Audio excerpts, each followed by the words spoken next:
Hello everyone, দিনটা ছিল 25শে December, Christmas day. তো আমি বলেছিলাম ক্রিসমাস ডেতে আমাকে কলকাতায় ঘুরতে নিয়ে যেতে হবে।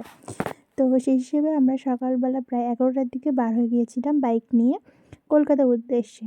তো আমরা প্ল্যানে রেখেছিলাম আমরা এবার একটু চার্চে যাব।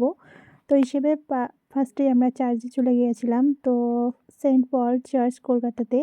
তো সেখানে গিয়ে ফার্স্টে খুবই জ্যাম ছিল, আমাদের পার্কিং করতে খুবই অসুবিধা হয়েছিল। দেন লম্বা লাইন ছিল ঢোকার জন্য। তো সেই হিসেবে লম্বা লাইন দিয়ে আমরা ভেতরে ঢুকেছিলাম এবং ভেতরে তোমার বেশিক্ষণ থাকতেও পারিনি যেহেতু এত ভিড় ছিল।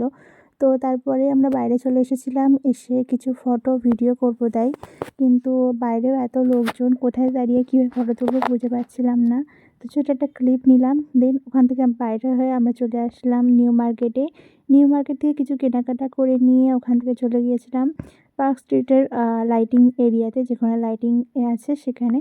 তো যেহেতু আমরা সন্ধেবেলা থাকতে পারবো না ওখানে, তো সেই জন্যে সকালবেলা দেখে ওখান থেকে চলে আসলাম। আমি আগে কখনো পার্ক স্ট্রিটে যাইনি, তো সেই হিসেবে দাদা বললো ঠিক আছে সকালবেলা কী হয়েছে একটু দেখে আসি, ঘুরে ওখান দিয়ে আসি।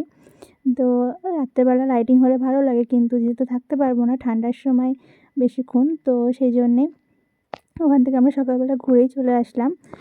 আর ওখান থেকে আমরা যাব এবার ইকো পার্কে। তো ওখান দিয়ে আসার সময় আইটিসির সামনে দিয়ে যাচ্ছিলাম, তো ভাবলাম একটা ছোটো ক্লিপ নিয়ে নিই। দেন আমরা ইকো পার্কে যখন চলে এসেছিলাম, ইকো পার্কের ভেতরে কিন্তু আমরা ঢুকিনি। ইকো পার্কে 6 নাম্বার গেট দিয়ে যে ঝাউবন আছে ওখানটা দিয়ে আমরা ঢুকেছিলাম। ওখানটা থেকে একদিক দিয়ে ঢুকলে একদিক দিয়ে বার হওয়া যায়, তোমরা যারা গিয়েছো জানো। তো সেখান থেকে আমরা ডাইরেক্ট বাইক নিয়ে গিয়ে ঘুরে চলে এসেছি, কোথাও দাঁড়াইনি, দেন বাড়ি চলে আসি।